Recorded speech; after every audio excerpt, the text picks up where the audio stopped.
नमस्कार दोस्तों, astro clinic में आपका स्वागत है।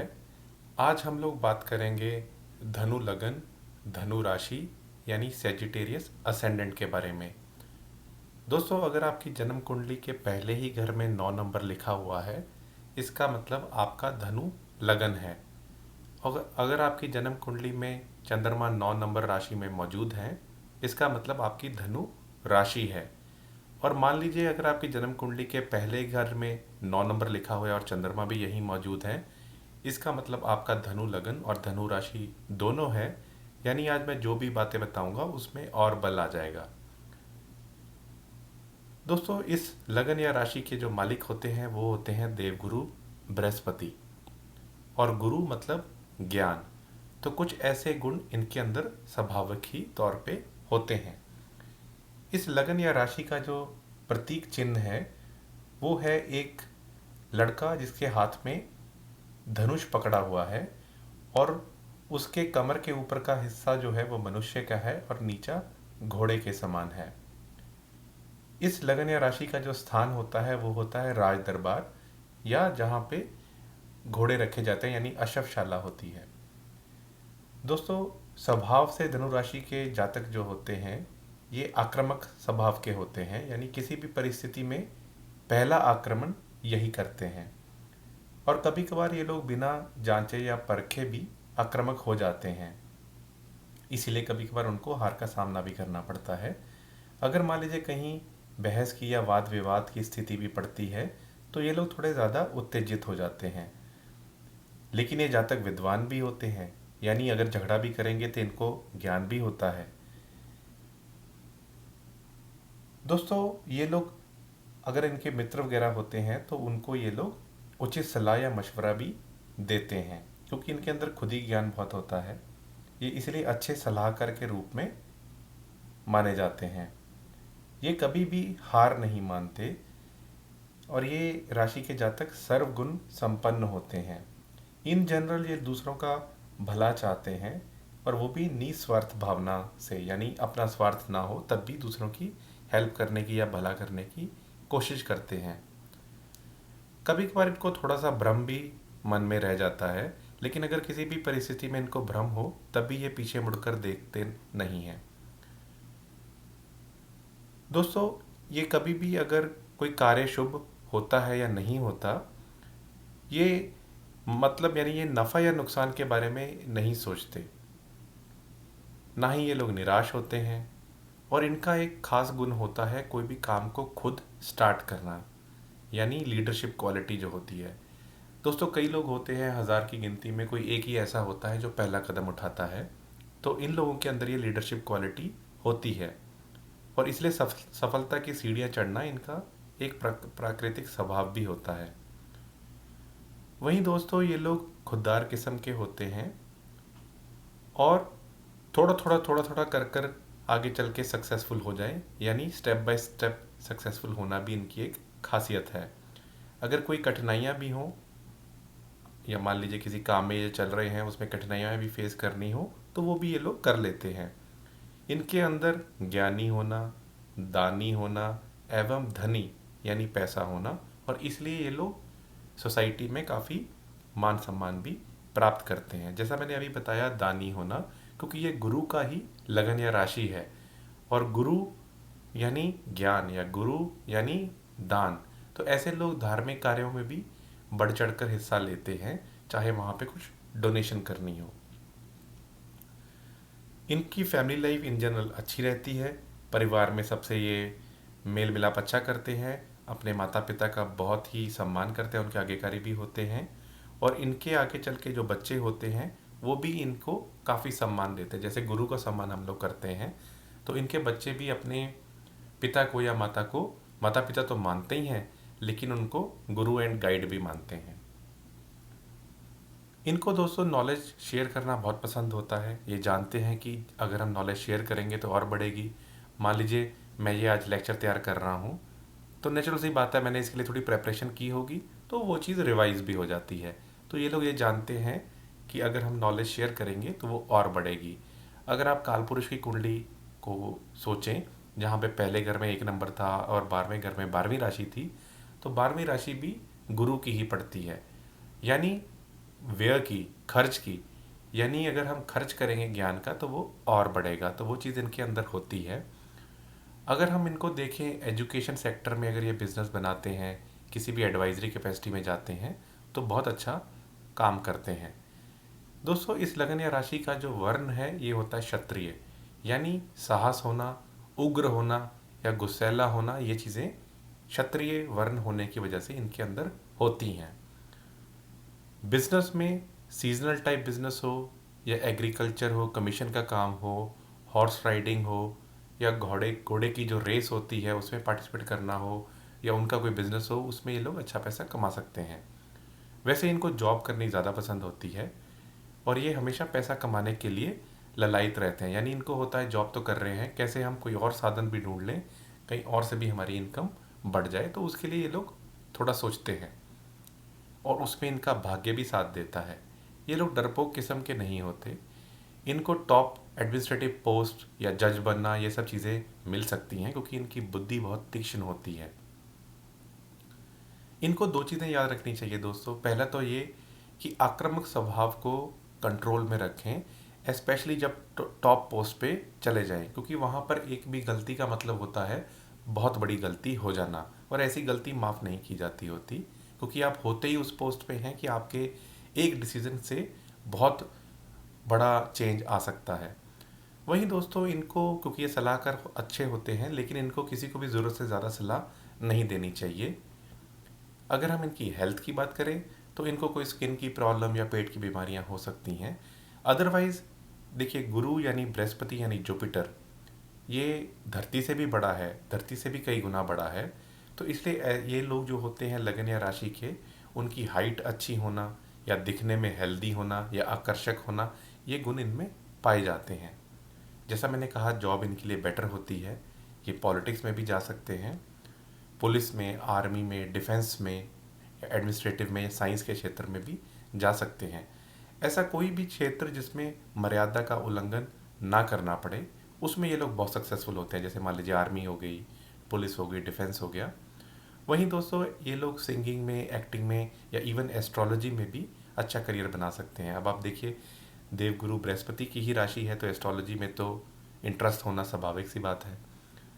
वहीं इनका जो तत्व होता है राशि का, ये होता है अग्नि तत्व, और लिंग है पुरुष, यानी गुस्सा जल्दी या चिढ़ चिढ़ जाना जल्दी, ऐसी चीज़ें हो सकती हैं। वहीं दोस्तों, स्थिरता की बात करी जाए तो ये द्वि स्वभाव होती है, यानी ये लोग असमंजस में रहते हैं। ये डिसीज़न लें या वो डिसीज़न लें, इसमें ये लोग बहुत टाइम लेते हैं, और इवन डिसीज़न लेने के बाद भी थोड़ी कन्फ्यूज़न रहती है कि मेरा डिसीज़न ठीक था या नहीं था।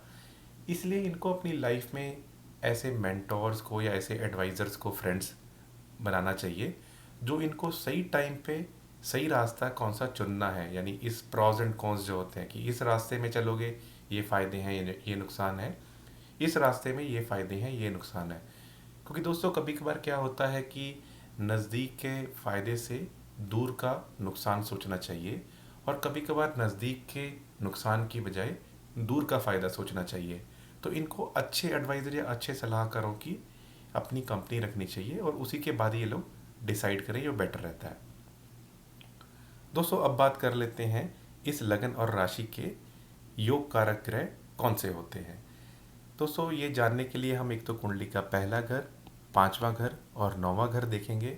और जैसा मैं आपको पहले बता चुका हूँ, जो पिछले वीडियोस में बात हुई है, भावत भावम के जो नियम होते हैं, और कुंडली में सप्तम कौन है, दूसरा घर कौन सा है, प्लेनेट आपस में कैसे मित्रता निभाते हैं, कैसे शत्रुता निभाते हैं, वो चीज़ें स्टडी की जाती हैं। उसके बाद हम इस स्टेज पे पहुंचते हैं, और ये जानने से हमारी बेस कुंडली तैयार हो जाती है धनु लगन और धनु राशि की। दोस्तों, पहला घर देवगुरु बृहस्पति का ही है, तो ये इस कुंडली में अति योग कारक ग्रह हो गए, जो कि इस कुंडली के मालिक भी हैं। दूसरे योग कारक ग्रह हो गए पांचवें घर के मालिक मंगलदेव, जिनको एक तो पांचवा घर मिला है और एक 12वां घर मिला है, जहां 8 नंबर राशि लिखी है। लेकिन क्योंकि इनको एक पांचवा घर मिल गया, इसलिए इनको 12वें घर का दोष नहीं लगता। तो मंगल देव भी इस लगन और राशि के लिए अति योग कारक ग्रह हो गए। तीसरे दोस्तों जो योग कारक ग्रह हो गए, वो हो गए सूर्यदेव, क्योंकि उनको 9वां घर मिला है, और 9वां घर भगवान का, भाग्य का, पिता का, ये सब चीज़ें देखी जाती हैं। तो इसलिए सूर्य देव भी इस लगन और राशि के लिए अति योगकारक ग्रह हो गए। दोस्तों अब बात कर लेते हैं इस कुंडली के समग्रहों के बारे में। तो दोस्तों समग्रह की श्रेणी में पहला जो ग्रह आएगा वो आएगा बुध देव। अब कई लोग बुध को बाधकेश भी मानते हैं क्योंकि ये सप्तम यानी सातवां घर होता है, लेकिन ऐसा नहीं है दोस्तों, क्योंकि बुध है बुद्धि और बृहस्पति यानी देवगुरु है ज्ञान। तो बुध और ज्ञान एक दूसरे के पूरक होते हैं, इसलिए बुध देव को हम सम की श्रेणी में रखेंगे। और वैसे भी आप याद करेंगे, अगर हम मित्रता और शत्रुता की बात करें तो बुध देव की चंद्रमंगल को छोड़ के बाकी सभी से अच्छी बनती है, इसीलिए हम इनको सम मानेंगे। बुध यानी प्रिंस और बृहस्पति यानी देवगुरु। तो प्रिंस को, या मान लीजिए हमेशा भेजा जाता था इतने ज़माने से, इतने सालों से, इतने हज़ार सालों तक गुरुओं के पास ज्ञान लेने के लिए। तो अगर प्रिंस दुश्मन हो जाएगा बृहस्पति का तो ज्ञान कहाँ से लेगा। तो इसलिए दोस्तों बुध को इस लगन और राशि के लिए सम माना जाता है। अब बात कर लेते हैं इस कुंडली में मारक ग्रह के बारे में। दोस्तों सबसे पहला मारक इस कुंडली का बन जाता है शुक्र देव, क्योंकि एक तो उनको छठा घर मिला है जो कि रोग, ऋण, शत्रु और दुर्घटना का है, और दूसरा घर उनको लाभ का मिला है। और वैसे भी बृहस्पति यानी देवगुरु देवताओं के गुरु हैं और शुक्र देव दानवों के गुरु हैं, तो इनकी आपस में नैसर्गिक शत्रुता होती है, इसलिए शुक्र देव इस कुंडली के प्रबल मारक हो गए। दोस्तों दूसरे बात कर लेते हैं प्रबल मारक की। तो दूसरे प्रबल मारक इस कुंडली में हो जाते हैं शनिदेव, और वो क्योंकि दूसरे घर के मालिक हैं और तीसरे घर के भी मालिक हैं, और वैसे भी वो बृहस्पति यानी देवगुरु से उनकी शत्रुता है, तो शनिदेव इस कुंडली के प्रबल मारक हैं। और दोस्तों ये भी देखा जाता है कि शनिदेव किसी भी परिस्थिति में हो इस कुंडली में, जब भी शनिदेव की साढ़े सती आती है, उनकी अंतर्दशा महादशा आती है, तो जातक जातिका को विशेष नुकसान होता है। दोस्तों वहीं चंद्रदेव की बात कर लेते हैं। अब कुछ किताबों में लिखा हुआ है कि चंद्रदेव क्योंकि एक ही घर के मालिक हैं तो इसलिए उनको शत्रु नहीं मानना चाहिए, लेकिन अगर चंद्रदेव का विपरीत राजयोग नहीं बन जाता, जो मैं आने वाले अगले वीडियोस में बताऊंगा, तभी हम लोग ये मानेंगे, या मान लीजिए अगर वो अपने मित्र की राशि में बैठे हों, लेकिन अदरवाइज चंद्रदेव को क्योंकि घर ही आयु का मिला है और वो उस घर से हम मृत्यु या मृत्यु तुल्य कष्ट भी देखते हैं, तो चंद्रदेव भी इस कुंडली में प्रबल मारक हो गए अगर वो विपरीत राजयोग की परिस्थिति में ना हो। दोस्तों अब बात कर लेते हैं इस लगन या राशि के लिए कौन से स्टोन्स पहनने अच्छे रहेंगे। तो बृहस्पति के लिए ये लोग पीला पुखराज पहन सकते हैं, और वहीं पे अगर हम देखें कि मंगल देव के लिए ये लोग मूंगा पहन सकते हैं, और सूर्य देव के लिए रूबी भी पहन सकते हैं ज्योतिष परामर्श कराने के बाद। और वहीं शुक्र देव के लिए ओपल या डायमंड, और शनि देव का नीलम रतन भूल कर भी पहनना नहीं चाहिए। दोस्तों अब बात कर लेते हैं इनको कौन से ग्रहों की पूजा करनी चाहिए। तो बृहस्पति के लिए अगर ये मान लीजिए किसी भी धर्म को मानते हैं, अगर मान लीजिए सिख धर्म के हैं गुरुद्वारा जाते हैं, हिंदू धर्म के हैं मंदिर जाते हैं, या मान लीजिए किसी गुरु का मंत्र लिया हुआ है इन्होंने, तो उस गुरु के मंत्र का या बाकी चीज़ों का ये लोग जाप कर सकते हैं। वहीं पे राम रक्षा स्तोत्र करना इनके लिए बहुत अच्छा रहेगा, या विष्णु सहस्त्र नाम। तो बृहस्पति को स्ट्रॉन्ग करने के लिए ये चीज़ें की जा सकती हैं। वहीं मंगल देव के लिए हनुमान चालीसा कर सकते हैं, और उसका तो डबल एडवांटेज है कि शनिदेव के लिए भी कवर हो जाता है, तो वो किया जा सकता है। और वहीं सूर्य देव के लिए गायत्री मंत्र या आदित्य हृदय स्तोत्र भी किया जा सकता है, या सूर्य को जल चढ़ाने का जो कार्य है वो भी किया जा सकता है। दोस्तों अब बात कर लेते हैं इनको कौन से कलर के कपड़े पहनने सूट करेंगे। तो दोस्तों इनके लिए येलो कलर, गोल्डन कलर और रेड कलर ये बहुत ही शुभ होता है, और इनको ब्लू और ब्लैक ये अवॉइड करना चाहिए, चाहे वो घर के कमरे के कर्टन हो, चाहे कपड़े हों, चाहे कोई भी ऐसी चीज़ें हों, तो ब्लू और ब्लैक इनको अवॉइड करना चाहिए, और ज़्यादा से ज़्यादा मात्रा में येलो, गोल्डन और रेड का प्रयोग करना चाहिए।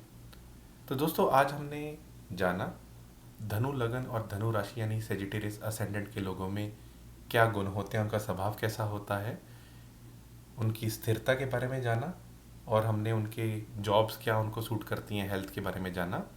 और इस बेस कुंडली में ये जाना कि इस लगन और राशि के योग कारक, मारक और समग्रह कौन से हैं, कौन सा स्टोन पहनना इनके लिए अच्छा रहेगा, और वहीं पे कौन से कलर के कपड़े या कौन से कलर की चीज़ें यूज़ करना इनके लिए अच्छा रहेगा या अवॉइड करना चाहिए। दोस्तों आज के लिए इतना ही। अगर आपको मेरा वीडियो अच्छा लगा तो इसको लाइक कर दीजिए। अगर आपके कोई भी प्रश्न है आप दिए गए कमेंट बॉक्स में पूछ सकते हैं। और अगर आपने मेरा चैनल अभी तक सब्सक्राइब नहीं किया तो मेरी आपसे रिक्वेस्ट है कि इसको सब्सक्राइब कीजिए, और ताकि मैं ऐसी ही जानकारियाँ ले लेकर आपके सामने आता रहूँ और धीरे धीरे एस्ट्रोलॉजी के बारे में आप सारी जानकारियाँ जान सकें। दोस्तों आज के लिए इतना ही। आपका बहुत बहुत आभार।